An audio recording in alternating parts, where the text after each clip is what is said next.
merci à tous de participer à cette web réunion sur la sensibilisation sur l'illettrisme et l'électronisme en entreprise.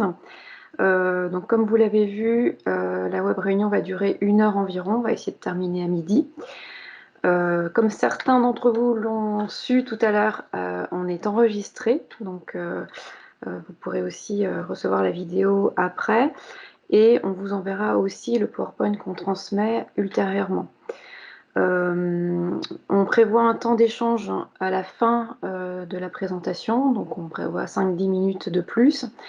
Donc voilà, si vous pouvez peut-être poser vos questions sur le chat, je les noterai au fur et à mesure ou les réserver pour la fin. C'est comme ça qu'on s'organisera et on vous demandera de couper vos micros pendant les interventions.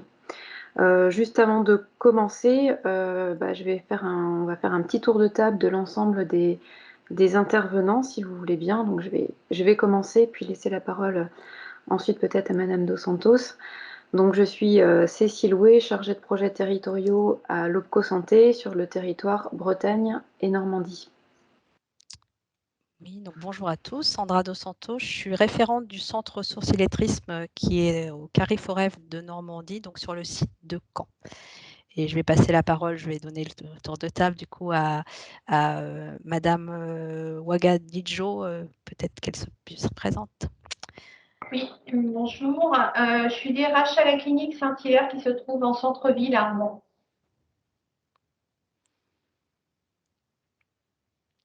On fait le tour après. Ouais. Peut-être Frédéric Rampion, Nico. Oui, bonjour à tous. Donc Frédéric Rampion, je représente l'association Éducation et Formation sur le territoire de l'Eure et de la Seine-Maritime en Normandie.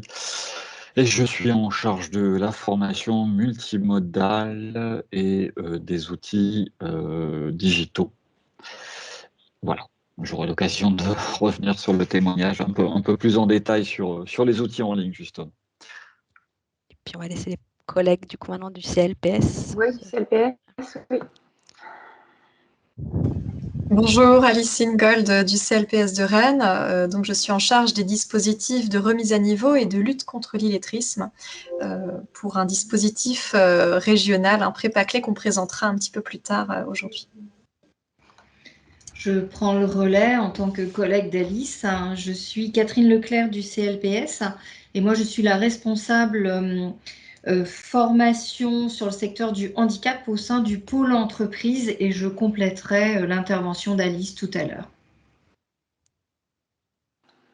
Merci, je pense qu'on a fait le tour. Alors pour commencer cette réunion, on va vous diffuser un petit film qui dure environ 3-4 minutes de témoignages de salariés en situation d'illettrisme et d'électronisme en entreprise et qui détaille notamment les stratégies de contournement qu'ils ont déployées en entreprise.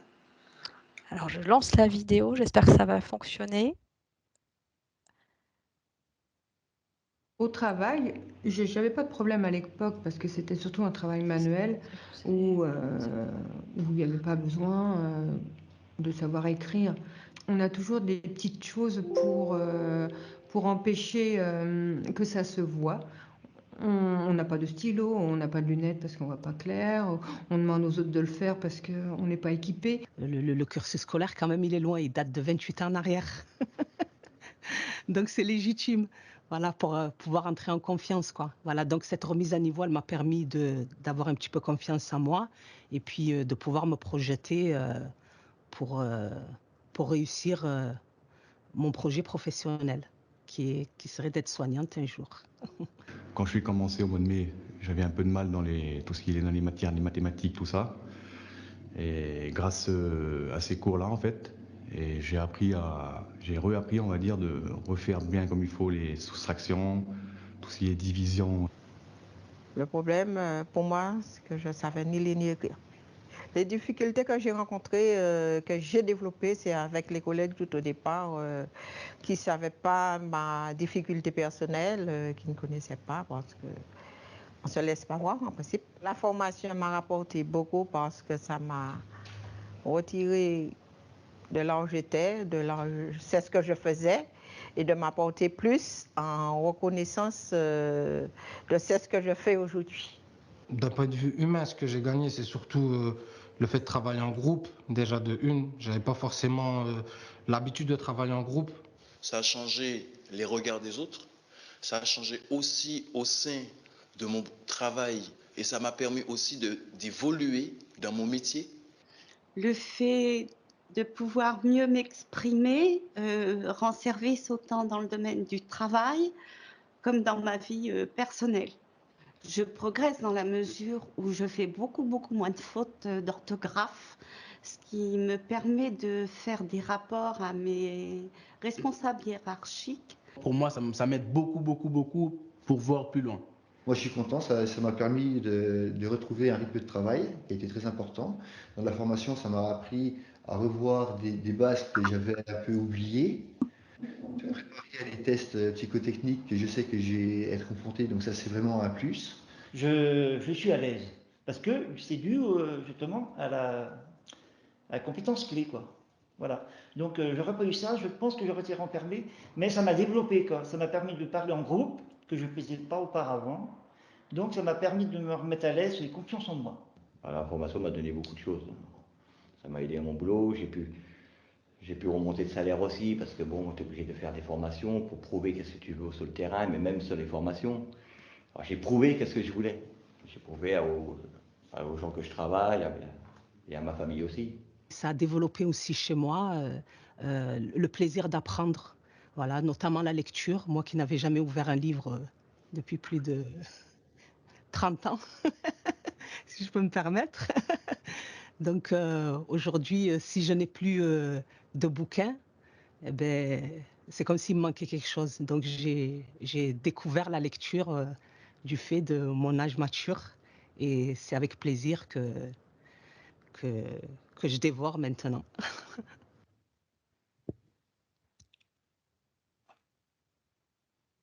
Alors voilà, donc cette vidéo, on vous l'a passée en introduction parce qu'on se disait que ça permettait vraiment bien, à notre avis, d'illustrer, comme disait, on a entendu aussi tout ce à quoi ils ont été confrontés par leur situation dans leur travail, les personnes qui intervenaient, là, qui témoignaient, mais aussi ce que la formation peut leur apporter alors, au niveau de l'entreprise, puis que certains l'ont exprimé aussi à titre personnel.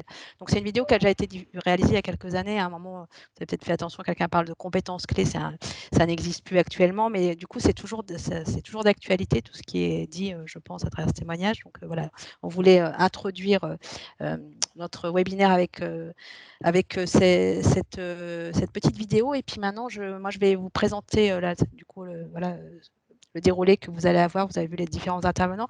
Moi, je vais vous présenter très rapidement, mais c'est quand même important, quelles sont les définitions et les chiffres de l'illettrisme et l'électronisme. Et puis après, j'irai sur un deuxième temps où je vous parlerai des impacts que ça a concrètement en entreprise, je les illustrerai, et puis un outil qui a été déployé au niveau national aussi, qui est vraiment destiné à sensibiliser les entreprises à la prise en compte de l'illettrisme. Donc, en termes de définition, pour qu'on soit bien d'accord tous autour de l'écran, quand on parle d'illettrisme, on parle bien des personnes qui ont été scolarisées en France et qui donc n'ont pas acquis une maîtrise suffisante de la lecture, l'écriture, du calcul, mais aussi du numérique, je rajouterais, qui sont les compétences de base actuellement pour être autonome dans toutes les situations quotidiennes en fait. Et donc, il faut bien ne pas faire l'amalgame ou confondre avec ce qu'on nomme donc l'analphabétisme, ça concerne les personnes qui n'ont pas du tout été scolarisées. Et le français langue étrangère qui là concerne les personnes qui ont été scolarisées dans leur pays d'origine, qui n'ont pas le français comme langue maternelle. Donc pour eux, il faut apprendre le français en tant que langue. Voilà pour les définitions en termes d'illettrisme. Et puis il y a une notion qui est apparue depuis quelques années maintenant, qui est passée dans le langage courant, qui est l'électronisme en fait. Donc là, vous voyez que c'est composé des mêmes racines. Donc on parle aussi d'illettrisme numérique parfois. Donc là, c'est vraiment tout ce qui est lié à la non-maîtrise de l'outil numérique, qui fait qu'on peut pas, pareil, les personnes ne peuvent pas accéder aux informations et agir en autonomie dans la vie courante. Et je dirais qu'aujourd'hui, et on l'a d'autant plus vécu ces derniers mois avec tout ce qu'on traverse à travers la crise du Covid, tout est quand même beaucoup passe par le numérique. Et à l'écran, là, vous voyez, cette diapo, elle symbolise bien aussi tout ce qu'on est amené à faire à travers le numérique. Aujourd'hui, que ce soit pour acheter un billet de train, accéder aux notes de ses enfants, je dirais que ça a été plus loin pendant tout le confinement. C'était carrément aussi assister aux cours, qu'ils puissent assister aux cours, gérer un compte bancaire, tout ça, maintenant, ça passe par le numérique. Donc, pour les personnes en situation d'illettrisme, en fait, du coup, ça représente une double peine parce qu'ils ne maîtrisent pas la lecture et l'écriture. Et souvent, du coup, face à l'outil numérique, ils sont d'autant plus démunis parce que sur le numérique, on passe beaucoup par de l'écrit, même si on dit souvent que c'est du visuel, mais en fait, il y a beaucoup d'écrit. Donc là, on est sur, pour vous donner un premier chiffre, on est sur 17% de personnes qui sont en situation d'électronisme. Ça, c'est une étude qui a été faite par l'INSEE en 2019 et ça représente 9 millions de personnes en France sur l'électronisme. Puisque je parle de chiffres, j'enchaîne sur les chiffres justement concernant vraiment l'illettrisme. Là. Donc la dernière enquête, en fait, elle a été réalisée en 2011, puis les résultats ont été diffusés en 2012. C'est une enquête information et vie quotidienne qui est menée par l'INSEE avec l'Agence nationale de lutte contre l'illettrisme. Souvent, on dit ça a bientôt 10 ans, peut-être ces chiffres datent un peu. Sachez qu'il y aura une nouvelle enquête l'année prochaine. Et donc, on aura des nouveaux chiffres en 2023, mais ces chiffres sont toujours valables actuellement. On sait que ça représente 7% de la population en France, l'illettrisme, c'est-à-dire 2 500 000 personnes. Je vous laisse lire ce qui est à l'écran, mais du coup, je mettrai l'accent surtout parmi les chiffres qu'on a en plus sur cette diapositive sur le fait que la moitié des personnes en situation d'illettrisme travaillent, donc sont en emploi. Et c'est ce qui nous intéresse tout particulièrement pour la thématique d'aujourd'hui. Les chiffres régionaux, ça c'était l'enquête nationale. Donc les chiffres régionaux sur l'illettrisme, on a une donnée qui là est complémentaire à l'enquête que je viens de vous présenter. C'est l'enquête qu'on a, enfin c'est pas une enquête vraiment d'ailleurs, c'est plutôt un test qui est passé par les jeunes. Vous savez, lors des journées défense et citoyenneté que tous les jeunes doivent passer tous les ans. Donc ça, ce sont les dernières données de 2020. Et lors de ces tests, en fait, on mesure justement la maîtrise de la lecture, l'écriture, du calcul des jeunes et sont détectés à ce moment-là les jeunes qui sont considérés en situation d'illettrisme. Donc là, cette première diapositive, vous avez les chiffres donc, qui concernent la Normandie. Donc à la dernière JDC, en fait, on a donc quasi 10% voyez, de jeunes qui ont été qui rencontrent des difficultés dans le domaine de la lecture et parmi eux, on en a 4,6% qui sont considérés comme étant en situation d'illettrisme en Normandie. Et là, vous avez une petite carte qui vous met les taux par département. Vous voyez parce que ça peut vraiment varier aussi d'un département à un autre, parce que ça monte quand même jusqu'à 10,2 pour la Seine-Maritime en Normandie. Et puis, un dernier chiffre normand qui n'est pas en lien avec les JDC, mais en lien avec l'enquête dont je vous ai parlé précédemment, l'enquête IVQ. Il y avait une extension en région à l'époque de l'enquête et on sait qu'on a 7% de personnes concernées par l'illettrisme au niveau national et ça monte à 8% en Normandie. Je ne pourrais pas vous donner le même chiffre pour la Bretagne. Il n'y avait pas eu d'extension bretonne à l'époque sur l'enquête IVQ. Par contre, sur la Bretagne, on peut, à titre, du coup, vous voyez bien la différence d'ailleurs avec ce que je viens de vous présenter avant concernant la Normandie. On a les chiffres donc, de la JDC, et là, on est sur un taux beaucoup plus faible que ce qu'on vous a présenté. On est à 6,4% en Bretagne, et on a 3% qui sont des jeunes qui sont considérés comme étant en situation d'illettrisme. Donc, vous voyez un taux plus faible en Bretagne qu'en Normandie. Et puis, les taux de lecture par département, difficulté de lecture, vous voyez aussi quand même que ça varie pareil dans les départements bretons, parce qu'on monte quand même aussi à 8,1 dans les Côtes d'Armor. Donc ça, c'était pour vous donner quelques chiffres. Et en complément sur la thématique entreprise sur laquelle on est réunis aujourd'hui, c'est intéressant aussi de voir, on sait que ça concerne tout le monde, l'illettrisme, on peut le trouver, j'ai dit tout à l'heure, à la moitié des personnes en emploi, la moitié des personnes en situation d'illettrisme sont en emploi. Et en fait, tous les secteurs sont concernés, mais certains sont quand même plus concernés que d'autres. Là, vous avez à l'écran les taux par secteur. On voit que par exemple, le secteur de l'agriculture pêche, on monte quasiment à 10% personnes en situation d'illettresse dans ce secteur. L'industrie, on a un peu moins. Enfin voilà, ça vous donne une représentation par secteur d'activité hein, du taux d'illettrisme. Sur le secteur santé, vous voyez qu'on est quand même sur un niveau un peu plus, je dirais un peu plus bas que d'autres secteurs, mais il n'empêche qu'il y a quand même des personnes qui sont concernées aussi. Alors, maintenant que je vous ai donné ces premiers chiffres, hein, je vous laisse, n'hésitez pas à réagir dans le chat, s'il y a des choses qui ne sont pas claires dans ce que je dis ou qui vous interrogent, hein, on vous répondra, comme l'a dit Cécile Houet, à la fin du webinaire. Là, je vais dérouler, mais l'idée, c'est aussi que si vous avez des interrogations, vous nous le fassiez parvenir. Donc, qu'est-ce qu'il en est justement pour les personnes qui sont en emploi concrètement, comment cela se traduit et puis quel impact ça peut avoir à tous les niveaux pour l'entreprise. Quand je parle d'entreprise, on est d'accord, je parle d'entreprise au sens large du terme, hein, donc entreprise privée, publique, associatif. Hein, c'est vraiment tout ce qui relève du domaine professionnel. Donc tout ce que je vais vous présenter à partir de maintenant, c'est vraiment, ça a été réalisé d'après les travaux d'un chercheur, Pascal Moulette, qui travaille depuis des années sur la thématique des risques d'illettrisme en entreprise, qui a fait des travaux vraiment très poussés depuis des années. Donc c'est à lui qu'on doit tout ce que je vais vous présenter dans les diapositives qui suivent. Donc, quel impact ça a? Donc, là, je vais revenir un petit peu en détail assez rapidement, mais quand même pour mettre bien l'accent sur tous les niveaux que ça a d'impact. C'est-à-dire que ça a un impact en termes de performance individuelle, mais aussi collective, économique, sociale et sur la qualité de vie au travail, évidemment, et puis pour ce qu'on appelle la marque employeur. Donc là, je vais vous décliner un petit peu tout ça de manière détaillée pour tous ces 5 niveaux, en fait. Tout ça, c'est illustré parce que Pascal Moulette nomme des signaux faibles qui permettent aussi de repérer en interne les personnes qui pourraient être concernées par la situation d'illettrisme. Donc, sur la performance individuelle, comment ça se traduit? En fait, tout concrètement, vu qu'on a une mauvaise compréhension pour ces personnes-là des écrits, ça va être des problématiques pour lire tout ce qui est consignes, règlements, enfin voilà, mode d'emploi, etc., procédure. Hein. Vous voyez bien tout ce qu'on a comme écrit au quotidien dans le milieu professionnel tous les jours. Ça se traduit aussi par une appréhension face au changement, c'est-à-dire que toute évolution du poste, mais aussi de l'environnement de travail, on a parlé du numérique évidemment, qui a beaucoup d'impact, va faire que les personnes concernées vont être d'autant plus, vont avoir vraiment du mal avec tout ce qui est changement. Et puis en fait, ça se traduit aussi en termes individuels par des aménagements de zones de sécurité, c'est-à-dire que les personnes vont vraiment se mettre dans une zone de confort et de sécurité pour eux. Ils vont donc refuser d'évoluer, de changer de poste souvent, d'aller en formation aussi, c'est assez caractéristique.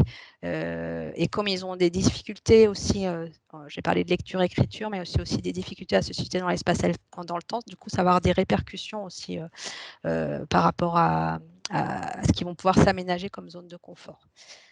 Alors, les impacts en termes de performance collective. En fait, c'est souvent une prise en charge d'activité par d'autres collègues en fait, qui prennent le relais, qui compensent les difficultés, hein, qui sont au courant de la difficulté, qui du coup vont au courant ou pas, enfin ça dépend après des situations, mais qui vont du coup devoir faire à la place des personnes concernées. Du coup, ça a aussi un impact évidemment en termes de sursollicitation des collègues qui sont concernés, la hiérarchie, c'est-à-dire que les personnes vont sursolliciter tout l'entourage professionnel. Et puis en termes de difficultés d'organisation aussi, c'est-à-dire que du fait de la manque de flexibilité des agents concernés, de la manque de polyvalence, ça va avoir un impact sur toute l'organisation aussi collective. La performance économique, évidemment, des situations d'illettrisme peuvent avoir des conséquences aussi importantes sur des régulations d'erreurs, c'est-à-dire des choses qui sont mal faites et qui doivent être corrigées. Donc, ça a un surcoût après en termes économiques, hein, parce qu'il va falloir, quand on produit, quand on est dans quelque chose de production, il va falloir refaire, hein, si c'est une pièce qui est produite, par exemple. Il y a aussi un impact parce que c'est un taux d'absentisme qui peut être quand même assez élevé, de turnover, le fait je l'ai déjà évoqué, d'être absent en formation et aussi de faire des heures supplémentaires. Donc ça, c'est un impact économique pour l'entreprise importante. Et puis c'est du coup aussi un frein au développement tout simplement de nouveaux projets, de nouvelles formes de travail. Voilà, en termes économiques, et puis des risques généraux en termes économiques qui sont générés. Sur la qualité de vie au travail et puis la performance sociale, en fait, là, ça se traduit pour les agents concernés, les salariés concernés, par des agents qui sont vraiment en souffrance, hein, qui sont en situation de peur et de stress. Parce que forcément, l'écrit, on ne se rend pas forcément compte, nous, mais est de plus en plus présent. Hein, et je disais tout à l'heure, le numérique fait que voilà, on est encore plus confronté aux écrits qu'avant. Et du coup, pour ces personnes-là, forcément, qui ont mis en place des stratégies de contournement, ça crée des situations de stress. Je l'ai déjà dit, mais du coup, c'est vraiment très important à ce niveau-là. Ça a un impact sur l'appréhension face au changement et au contenu de leur poste. Eux, ils ne veulent pas évoluer. Hein. Souvent, ils sont dans une posture « mais moi, je suis bien, je n'ai pas envie d'avoir des nouvelles, voilà, de fonctionner différemment. L'outil numérique, je ne suis pas à l'aise. » Enfin, voilà, tout ça, derrière, ça peut cacher des situations d'illettrisme aussi, derrière ces discours-là. Et du coup, ils développent un sentiment de non-intégration à l'entreprise et au projet et d'être un peu un certain nombre d'infériorité, hein, par rapport à une norme qu'on a établie. Et puis enfin, ça a un impact important général sur l'organisation, parce que ça peut arriver sur des tensions, parce qu'on ne sait pas, comme ce n'est pas dit, hein, les collègues ne sont pas forcément au courant de la situation et du coup, ça amène un climat social dégradé parfois, parce qu'il y a toute l'idée de surcharge de travail que j'ai évoquée avant qui a cet impact. Donc voilà sur les performances sociales. Et puis le dernier niveau, c'est sur ce qu'on appelle la marque employeur. Ça a aussi des impacts importants, c'est-à-dire qu'on va aller sur parfois une insatisfaction, on l'a vu, hein, voilà, je l'ai dit, des salariés et agents parce que voilà, tout ne se passe pas comme il faut. Il y a cette surinvestissement que j'ai évoqué, hein, donc c'est important en interne. Ça a aussi un impact sur la qualité du service rendu, hein, qui du coup fait qu'il y a un problème de qualité qui ne répond pas à tout ce qui est norme qualité parfois. Ça renvoie aussi parfois à l'image d'une structure qui a des salariés en difficulté, incompétents et qui ne fait rien pour améliorer la situation. Hein. Donc là, tout ça a été fait à partir de cas d'études, hein, je disais, réalisées par Pascal Moulette. Et puis sur l'insatisfaction aussi des personnels en place. On revient sur l'idée de surcharge et l'assentiment qu'il n'y a rien qui est fait pour lutter contre ça. Donc, suite à tous ces travaux-là qu'a fait Pascal Moulette, a été lancé en fin d'année dernière par l'Agence nationale de lutte contre l'illettrisme un outil qui s'appelle Evagile. Cet outil, en fait, Evagile, pourquoi ce nom? C'est un outil d'évaluation de la gestion des situations de risque d'illettrisme en entreprise. C'est un outil donc, qui a été développé sur la base de ces travaux, qui a été financé par Acto et qui est accessible à toutes les entreprises. En fait, et le but étant vraiment de sensibiliser toutes les entreprises à la problématique de l'entreprise, les inciter à se questionner sur eux, leur situation par rapport à la problématique de l'illettrisme, et aussi de revenir justement sur tout ce que je viens d'évoquer un peu, c'est-à-dire le risque le fait de ne pas agir face à cette situation, ce que ça va avoir comme impact à tous les niveaux, comme je vous l'ai évoqué, hein, de performance, les coûts que ça peut avoir, et puis aussi en termes vraiment au niveau social, tout ce que ça peut aussi générer. Donc, et l'idée de cet outil, après, c'est d'apporter des ressources, évidemment, pour agir, mettre en place des choses face aux salariés concernés. Donc, c'est un outil qui est en 3 niveaux, en fait, hein, le diagnostic Evagile, hein, en ligne. Un premier niveau avec 10 questions, où vraiment c'est pour mieux connaître l'entreprise, hein, de manière générale. Après, on arrive à un second niveau au terme duquel, en fait, la personne qui réalise le diagnostic aura un taux de risque d'être confrontée à l'illettrisme dans son entreprise. Et le troisième niveau, la troisième étape, hein, qui là est un peu plus longue, hein, et articulée autour d'une vingtaine de questions, permettra là vraiment pour l'entreprise de mesurer sur 3 éléments ce que ça a comme impact pour elle, c'est-à-dire au niveau des coûts, ce que je disais, au niveau de ce qu'on nomme les stratégies d'évitement et les stratégies de contournement. Je vais revenir un petit peu dessus, hein, après en détail, très rapidement. Donc le niveau 2, c'est vraiment où vous avez le taux de risque d'illettrisme dans l'entreprise. Il est fait pour vraiment sensibiliser et susciter un questionnement pour l'entreprise. Et on a des taux, en fait, c'est des fourchettes de taux, hein, à l'issue du diagnostic. On va de 10, 25, 50 ou 75%. De risque d'être confronté à l'illettrisme. Hein. Attention, hein, le chiffre, il n'est pas, vous avez 10% de personnes en situation d'illettrisme dans votre entreprise, vous avez 10% de risque d'avoir dans votre entreprise des personnes qui sont en situation d'illettrisme. Le dernier niveau, là, après ce taux, on arrive vraiment à partir de ce que je disais tout à l'heure, hein, les signaux faibles qui ont été déterminés par Pascal Moulette, à mettre en avant donc, ce qu'on nomme les stratégies d'évitement. C'est tout ce que je vous ai évoqué jusqu'à présent aussi quand j'ai fait le descriptif dans la partie précédente, sur tout ce qui est mis en place pour les personnes concernées, toute l'énergie qu'ils déploient pour échapper à toutes les menaces, c'est-à-dire tout ce qui est évitement, enfin tout ce qui est absence, fuite, pas de prise d'initiative. Donc ça, c'est ce qu'on appelle les stratégies d'évitement.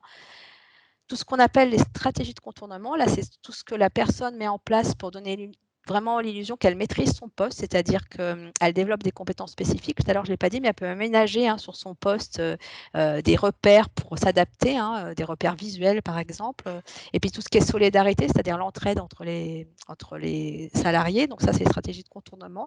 Et puis le troisième indicateur qui est calculé à l'issue du diagnostic, c'est le coût financier. Donc le coût vraiment que ça peut avoir, enfin, ça ne donne pas un coût financier, ça donne des indices par rapport à ces indicateurs-là, mais à quel point l'entreprise peut être concernée par des pertes financières concrètement par rapport aux situations d'illettrisme.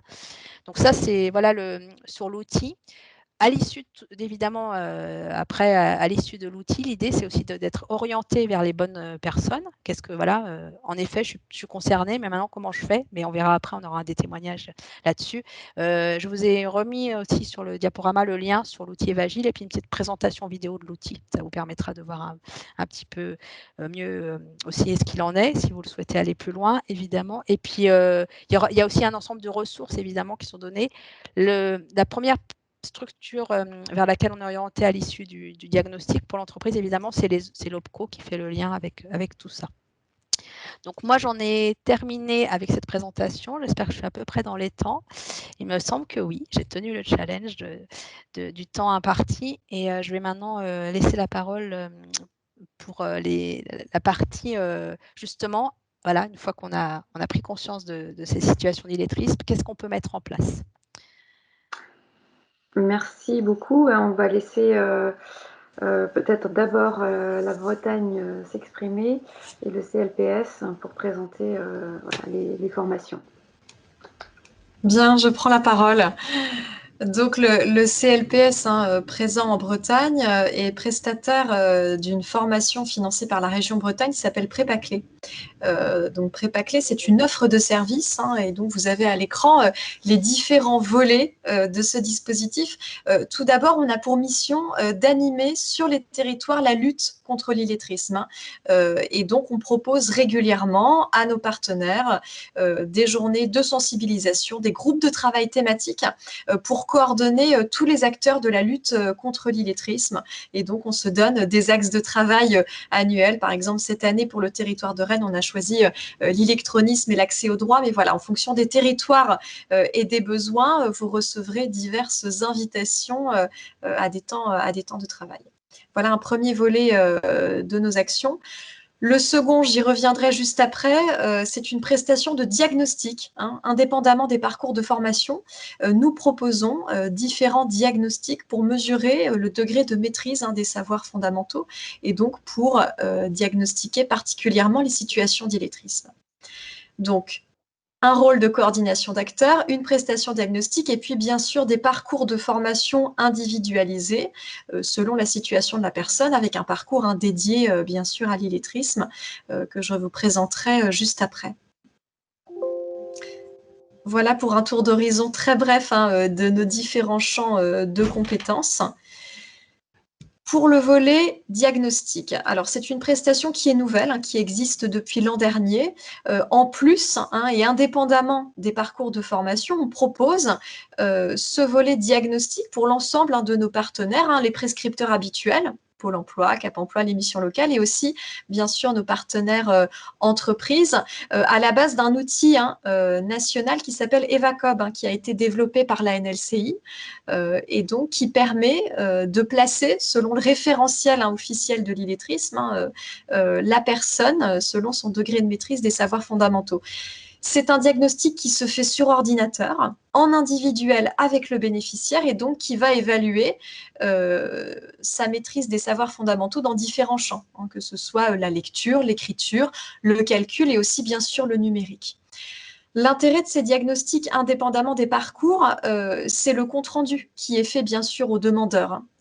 Et donc, vous avez toute une analyse de ces résultats qui vous est présentée et surtout des préconisations de parcours. Et puis, des possibilités de formation qui sont proposées en fonction du profil de la personne. Également, je le précise, l'intérêt de ces diagnostics, c'est également de répondre aux questions que vous vous posez. Je donne des exemples. Vous souhaitez inscrire l'un de vos collaborateurs sur une formation ou vous envisagez une évolution de poste. On peut poser un diagnostic en amont de ce changement ou de l'accès à l'emploi ou la formation pour valider cette orientation et être sûr que les savoirs fondamentaux sont maîtrisés et vont permettre à la personne d'évoluer, de prendre un nouveau poste ou d'accéder à une formation quelle qu'elle soit. Et donc, c'est une prestation qu'on propose pour le public en recherche d'emploi, mais également qui est également possible pour l'ensemble de nos partenaires en entreprise et qui est facilement délocalisable. Ce sont bien des prestations individuelles à votre demande et donc qui sont très facilement organisables au sein de vos entreprises. On a simplement besoin d'un bureau et d'une connexion Internet. Second volet, si on peut revenir, rester sur cette diapositive, en termes de parcours. On a 2 parcours qui vont particulièrement cibler les personnes en situation d'illettrisme. Un premier parcours d'insertion socio-professionnelle qui va se focaliser sur les domaines fondamentaux, la lecture-écriture, le calcul, le numérique, et qui a été pensé spécialement pour les personnes en situation d'illettrisme. Tous les parcours pré-baclés, ils sont à la carte. Ils ont été pensés en entrée et sortie permanente avec un rythme adapté à chacun en fonction de son niveau de départ, de ses objectifs. Et donc là, en fonction du positionnement et du niveau de départ, on vous proposera un certain volume d'heures selon un calendrier particulier, un rythme hebdomadaire adapté, donc vraiment 100% à la carte en fonction des besoins de chacun. Et puis, nouveauté, depuis l'an dernier, la région Bretagne a décidé également d'œuvrer dans le champ de l'électronisme en créant un parcours dédié au numérique. Donc, on est sur un volume d'heures plus réduit, une centaine d'heures, pour maîtriser les bases de l'outil numérique, utiliser une messagerie, pouvoir rédiger un mail, chercher une information sur Internet, vraiment simplement les bases. On en a parlé tout à l'heure en début de présentation, on a vu à quel point les confinements avaient fragilisé les personnes en situation d'électronisme par rapport à la dématérialisation des démarches. Donc, ce parcours a été pensé vraiment pour découvrir le numérique et en maîtriser les bases. Et encore une fois, sur des modalités adaptables en termes de durée, de calendrier, de rythme hebdomadaire.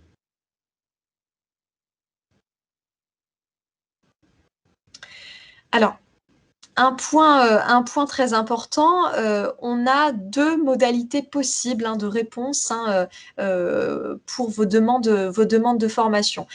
Tout d'abord, on peut tout à fait accueillir un ou plusieurs salariés sur les ateliers pré-baclés qui existent. Un pré-baclé, c'est bien un dispositif régional déployé dans tous les CLPS avec des ateliers à la carte, comme je vous disais, sur les savoirs fondamentaux. Donc, il est tout à fait envisageable d'accueillir au cas par cas l'un de vos salariés sur l'un des ateliers déjà en place dans l'un de nos centres de formation. Seconde modalité, et puis je vais laisser la parole à ma collègue, une réponse collective sur mesure. Le CLPS a bien un pôle de formation en entreprise qui peut tout à fait proposer des sessions inter-entreprise ou intra-entreprise. Donc là, Catherine, je vais te laisser la parole. Je prends le relais, merci Alice. Donc 2 mots juste pour vous parler de notre expérience, notamment notre expérience des parcours CLEA en établissement.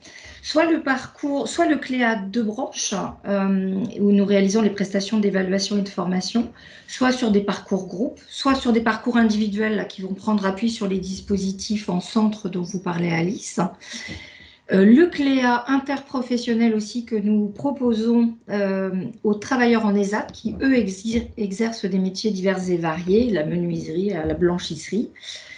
Pour les personnes en situation d'illettrisme par rapport à notre sujet, nous parlons assez souvent de parcours vers CLEA.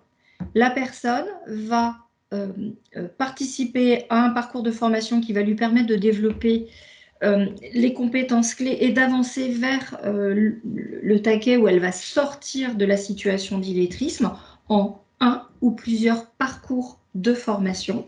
Certaines personnes qui ont besoin ou sont intéressées pour aller jusqu'au bout du dispositif et de la certification, de la validation de la certification CLEA, et d'autres personnes qui peuvent aussi s'arrêter en amont de la certification, satisfaites des compétences développées, celles dont elles avaient besoin, et de la reconnaissance qu'elles en attendaient également.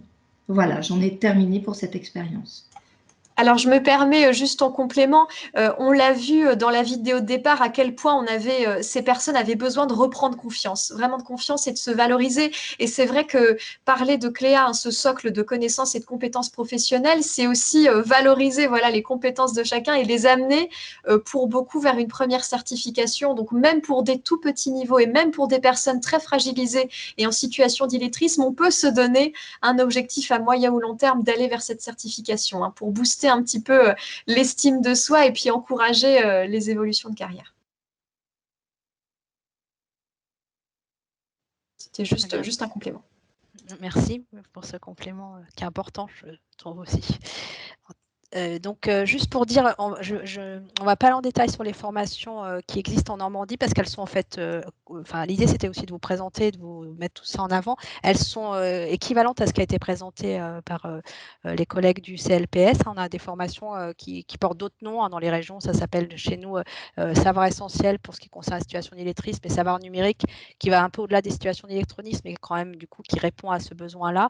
Et sachant que ces dispositifs vont aussi changer de nom là, vont évoluer pour l'année prochaine. Donc, voilà, je ne vais pas aller plus loin pour la Normandie, soit dispositif. Puis après, de toute façon, on aura un témoignage aussi à travers la clinique et puis l'organisme de formation, d'éducation et formation qui pourra nous parler concrètement ce qui est mis en place avec une structure. Donc, voilà, on ne va pas plus loin sur les dispositifs normands.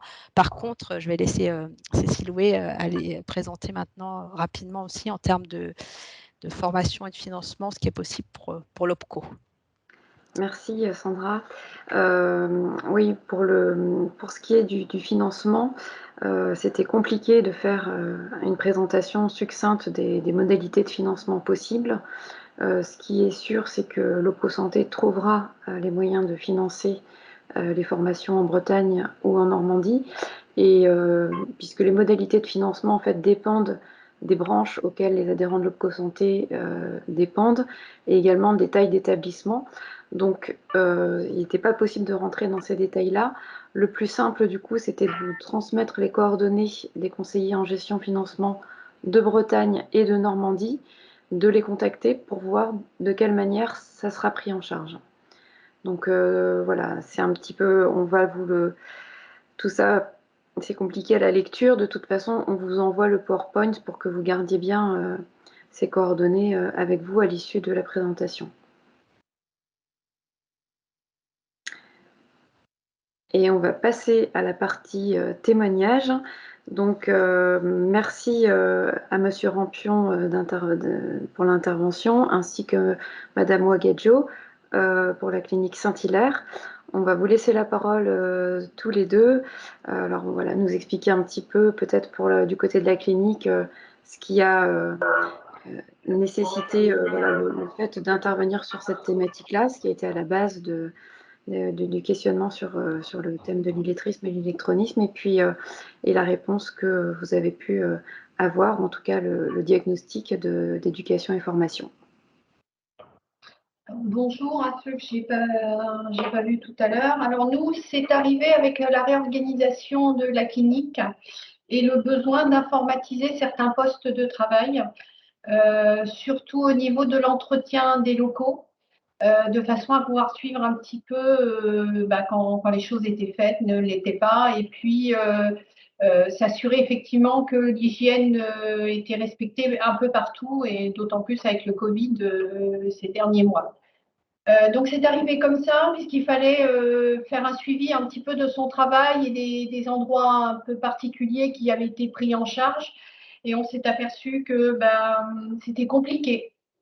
Ce qui fait que ça ne s'était pas fait au fur et à mesure, mais des fois en fin de journée par une autre collègue. Donc c'est arrivé un petit peu comme ça. Et en parallèle, on a eu également des salariés qui ne comprenaient pas les consignes d'hygiène, qui avaient du mal à les appliquer ou qui disaient oui, oui, j'ai compris, et derrière, voilà, repartaient voir notre collègue pour se faire expliquer. Et on utilise parfois des produits un peu particuliers, il faut faire attention lorsqu'on les manipule. Et donc, on a fait un constat global que les conditions de travail, finalement, étaient bien compliquées pour certaines personnes.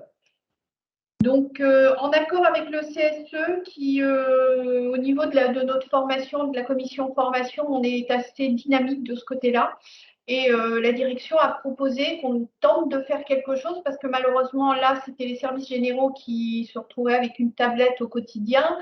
Mais l'entretien, les services maintenance et entretien vont également avoir une tablette pour pouvoir répondre quand la demande de service a été traitée. Et que là aussi, on a des difficultés. Donc, on a vu avec le CSE et lors d'une réunion de notre volonté de mettre en place ce diagnostic de façon un petit peu à faire le point et éventuellement proposer une formation. Donc, au début, c'est parti avec les services généraux, puis ça s'est fait remonter aux services techniques, incendie et à nos brancardiers qui sont là parfois avec une formation en interne. Donc, on a élargi un petit peu la population touchée. On a décidé de présenter ça sous forme, on veut un petit peu savoir comment vous réagissez justement devant un ordinateur, comment est-ce que vous remplissez, etc. On a plutôt choisi ce biais-là parce que avec certains salariés, on sait que ça peut être très, très difficile à expliquer que c'est pour de l'illettrisme, pour regarder un petit peu de quoi ils sont capables. Donc là, le fait d'informatiser certains postes de travail nous a facilité la démarche et elle a été plutôt bien accueillie. À l'heure actuelle, alors on est passé par l'OPCO pour avoir des coordonnées, parce qu'on ne savait pas trop à qui s'adresser au départ. Donc voilà, ça a commencé comme ça. La formation, elle est prévue pour pratiquement une 50aine de personnes, là en septembre, par petits groupes. Ça devrait donc nous amener jusqu'à la fin de l'année parce qu'on a des roulements, on a des équipes, voilà, contre équipes. Donc, c'est assez compliqué de mettre rapidement tout le monde autour de la table. Donc, elle devrait commencer là, si je ne dis pas de bêtises, début octobre. C'est ma collègue qui gère ça. Je n'ai pas la date en tête, la date précise en tête. Donc, voilà. Nous, on est assez contents de l'avoir mis parce que ça va permettre à certains salariés qu'on essayait désespérément d'envoyer en formation et qu'il y avait un refus, mais catégorique. Également, on remplit parfois des dossiers personnels au niveau administratif, des demandes de retraite, parfois la déclaration d'impôt, quel chiffre je prends. Voilà, on fait des choses qui vont au-delà, entre guillemets, de notre métier et de ce qu'on devrait. Mais pour aider, on le fait. Et là, je pense que voilà, c'est une démarche pour laquelle on était très, très volontaire avec la direction et on est assez content de pouvoir la mettre en parallèle avec la prise en charge. Et alors nous, on a contacté Éducation Formation et après le diagnostic, eh bien, ce sera probablement Média Formation. C'est ma collègue qui m'a transmis les noms parce que je ne suis pas le dossier au quotidien, mais j'ai une référente formation. Donc voilà, donc je pourrais vous en dire un petit peu plus après le diagnostic, mais voilà, ce qui nous a amené à aller jusque-là, c'est exactement ce qu'on a vu, ce que vous avez présenté, les difficultés individuelles, les difficultés dans les services, à organiser le temps de travail, enfin voilà, c'est exactement ce qu'on a ressenti dans les équipes. Merci beaucoup. Je vais laisser la parole peut-être à Monsieur Rampion. Oui, merci. Donc, je vais peut-être revenir quand même 2 minutes sur l'appréciation qu'est effectivement une prestation, dans un premier temps, de diagnostic détaillé, de situation d'illettrisme. Et puis, alors, juste si vous pouvez repasser sur la diapo d'avant, juste de dire que c'est C'est une prestation de diagnostic qui sera sans doute un préalable à de la formation, hein, de remédiation, qui est portée donc, la réponse a été portée par Éducation et Formation, et dans le cadre effectivement d'un marché de co-traitance, puisque un autre organisme, hein, qui vient d'être cité aussi, qui est Média Formation, qui intervient sur le même champ que le nôtre et les mêmes champs que ceux qui ont été décrits, hein, par le CLPS. C'est-à-dire que Éducation et Formation, au même titre que Média Formation, sont deux acteurs historiques et toujours présents sur le champ de la lutte contre l'illettrisme et la remise à niveau au sens large, puisqu'on est aussi tous les deux porteurs du label pédagogique Atelier de pédagogie personnalisée. Alors effectivement, la réponse qu'on a pu apporter, c'est un diagnostic en 3 temps. Si vous pouvez passer cette fois-ci à la slide suivante, merci. Un diagnostic en 3 temps en utilisant sur le premier temps un outil en ligne de repérage. Alors un peu à l'image de ce qui a été présenté tout à l'heure sur EvaCob, on a, je dois dire, un petit aparté sur ce qu'est Dahlia Éducation et Formation. Alors l'association Éducation et Formation porte depuis 2009 un studio multimédia avec, donc, j'en suis en charge avec 2 développeurs qui produisent des outils pédagogiques en ligne, notamment un dispositif de formation de e-learning pour les publics dont on parle aujourd'hui, hein, remise à niveau, illettrisme, mais également les publics qui relèveraient du français langue étrangère. Et dans le cadre de ces productions, on a donc produit un positionnement, diagnostic repérage des situations d'illettrisme, qui est une base de questions, alors de type QCM ou on a aussi de la production d'écrits. C'est une base de questions en situation contextualisée, hein. On va vraiment partir sur des situations vécues, connues par les apprenants, donc autour du repérage dans le temps et dans l'espace, autour des déplacements, autour des situations professionnelles, de lecture de documents authentiques. Voilà. Et donc, on a ce premier temps qui est un temps de passation par les salariés identifiés qui vont passer ce positionnement et avoir ensuite un premier diagnostic, et ça c'est la slide qui suit. Cet outil de passation permet au formateur, hein, ce n'est évidemment pas un dispositif autoporté, c'est bien le formateur qui, à partir des informations de restitution de l'application, va pouvoir livrer son diagnostic. Vous avez sur la copie écran qui est à gauche les premiers résultats globaux sur les 3 compétences qui vont être évaluées. Peut-être la copie écran peut-être un petit peu réduite, mais vous voyez qu'on évalue le calcul, l'espace-temps, l'écrit, et puis une compétence un peu transversale qu'on appelle le geste, posture, observation. Donc il y a un premier résultat qui est livré sur les domaines de compétences, et sur l'écran de droite, vous avez donc les résultats détaillés, question par question. Vous voyez que chaque question est liée à une compétence, est liée aussi à un degré. Alors, je ne veux pas rentrer dans les détails, mais les degrés dits à NFCI, c'est un cadre national de référence qui permet justement de pouvoir catégoriser si le public est plutôt en situation d'illettrisme ou plutôt en remise à niveau. Donc, quand on est plutôt dans le cadre de référence degré 1 et 2, on va considérer que les gens sont en situation d'illettrisme. Et 3 et 4, on parlera plutôt de remise à niveau. Donc, chaque question de l'outil de passation est liée à une compétence et un degré à NLCI. On a évidemment la réponse apportée par l'utilisateur et la réponse qu'il aurait fallu apporter. Si ça match, si j'ose dire, on a une petite coche verte, et puis on peut identifier pour le formateur les points où ça a chopé, puisqu'on voit que c'est une petite croix rouge. On a aussi, puisque je l'ai dit tout à l'heure, les productions d'écrits. Et là, on voit la production d'écrits. Là encore, c'est un peu petit à l'écran, je m'en excuse, mais alors, juste avant, pas terminé, pardon, excusez-moi, désolé pour ces allers-retours, on n'a pas calé le défilement des slides. Mais donc, sur la question 7, je ne sais pas si vous voyez, il y a une production d'écrit l'apprenant, donc qui est symbolisée par un petit stylo. Donc, on a 2 productions d'écrit, on n'a pas la copie écran complète du détail de la restitution de la passation du salarié. Mais effectivement, sur l'écran suivant, il y a la 3e étape du diagnostic.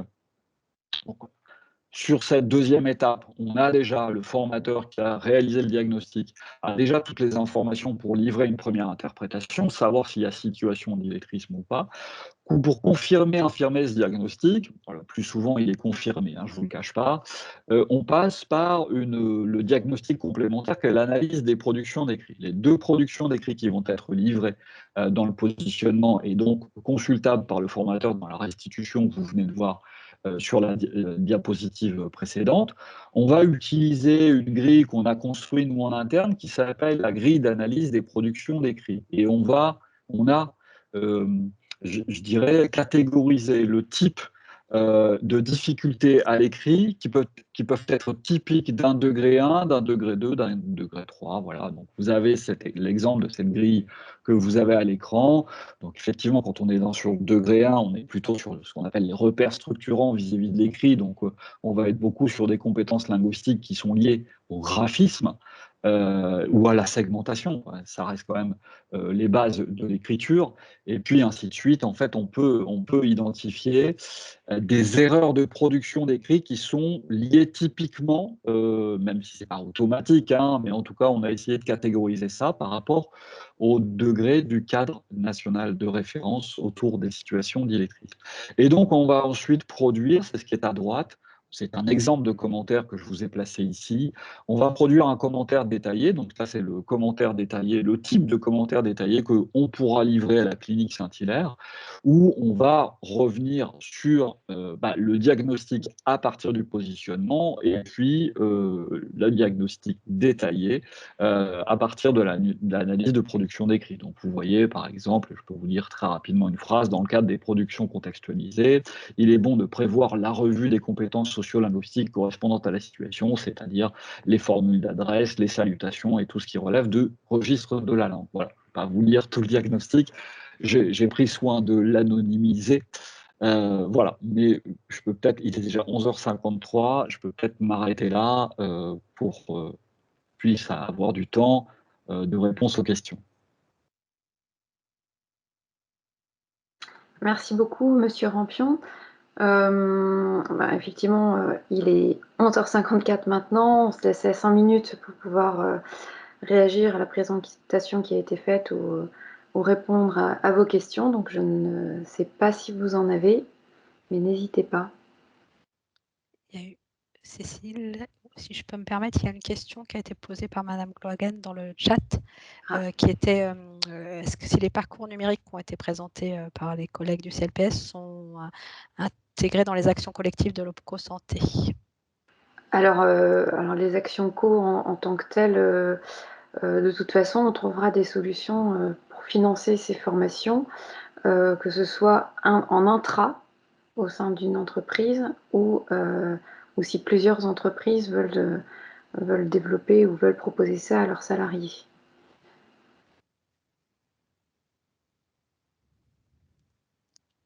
Oui, je vous remercie. Oui. Vous aviez donc répondu à ma question juste après en mettant les coordonnées des gestionnaires. Oui. Donc voilà. Merci beaucoup. Et en fait, finalement, la démarche, c'est le diagnostic est quand même important au préalable à toute formation. C'est une question, en fait. Je pense que c'est indispensable, mais je ne suis pas la mieux à même de répondre, mais je vais laisser la parole peut-être à Madame Dos Santos ou Madame Walgaggio qui est passée par là. Je pense que les mieux à même de répondre, ça va peut-être être les organismes de formation qui ont déjà été confrontés aussi, enfin si je peux me permettre, aux situations, oui. C'est-à-dire je vous laisse peut-être prendre la parole là-dessus sur le diagnostic, parce que je pense que c'est vous les plus à même de répondre.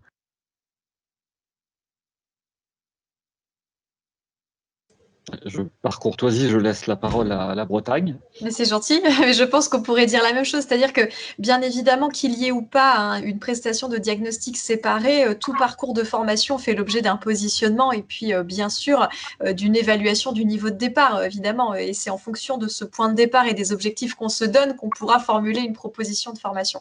Cette prestation diagnostique, elle est intéressante, je trouve, indépendamment d'un parcours, puisque parfois la formation n'est pas immédiatement envisagée ou n'est pas la réponse immédiate à apporter. Donc, cette prestation diagnostique, elle est importante déjà pour poser des mots et puis, s'il y a suspicion de difficulté, pouvoir vraiment l'objectiver et puis vraiment poser des mots et puis placer la personne, comme on disait, sur ce référentiel de degré de maîtrise des savoirs fondamentaux.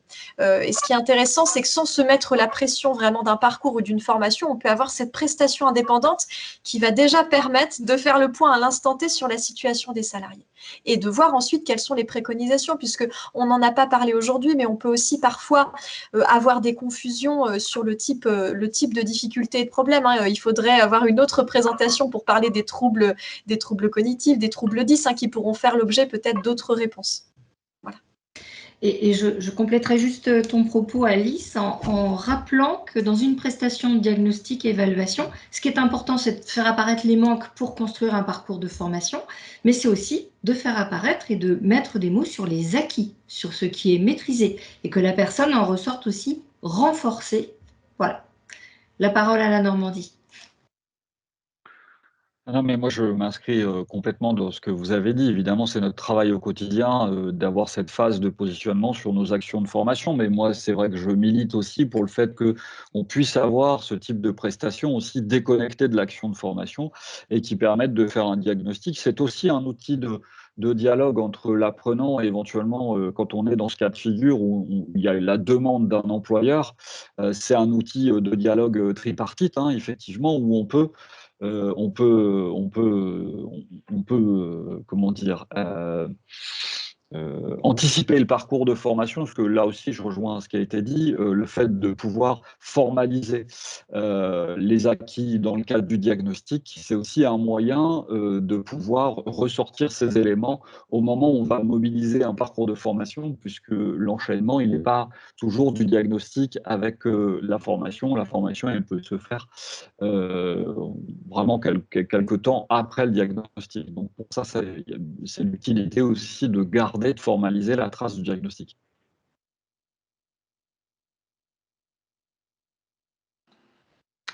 Merci pour vos interventions. Est-ce qu'il y a d'autres questions? Je vois l'heure qui tourne, on est bientôt à l'heure de midi, mais on peut répondre à une ou deux autres questions.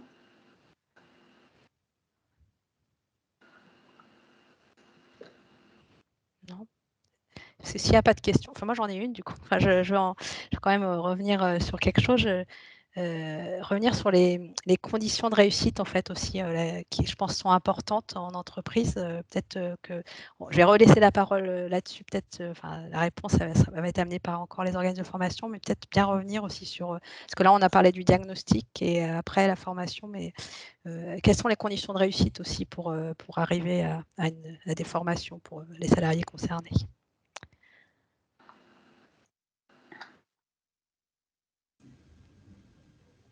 Alors Catherine, peut-être si tu veux, voilà, en tant que pôle entreprise, en toucher un mot.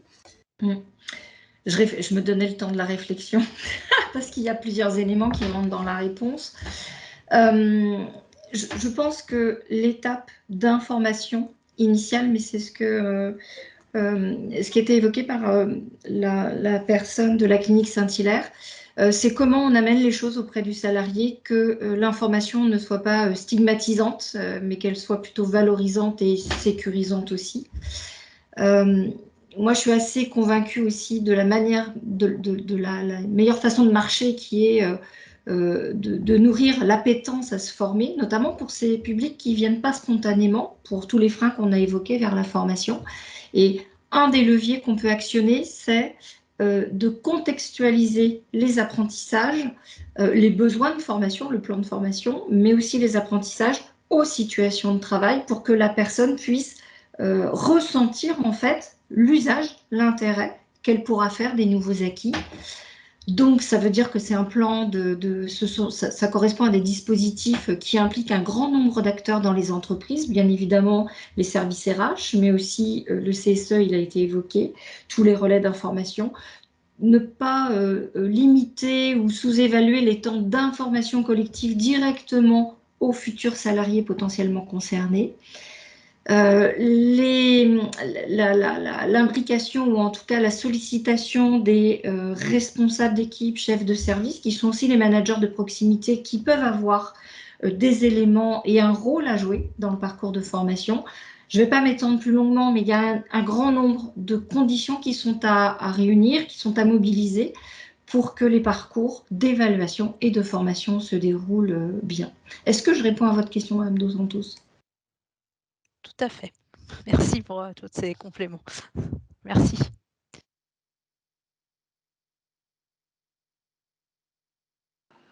Bon, ben, s'il n'y a pas d'autres questions, on va peut-être conclure sur cette dernière diapo. On a voulu ajouter les contacts des différents intervenants. Alors, comme je vous le disais tout à l'heure, on va vous envoyer ce support pour que vous puissiez vous en emparer et puis avoir toutes les informations qu'on a diffusées. Merci beaucoup à tous de participer, d'avoir participé.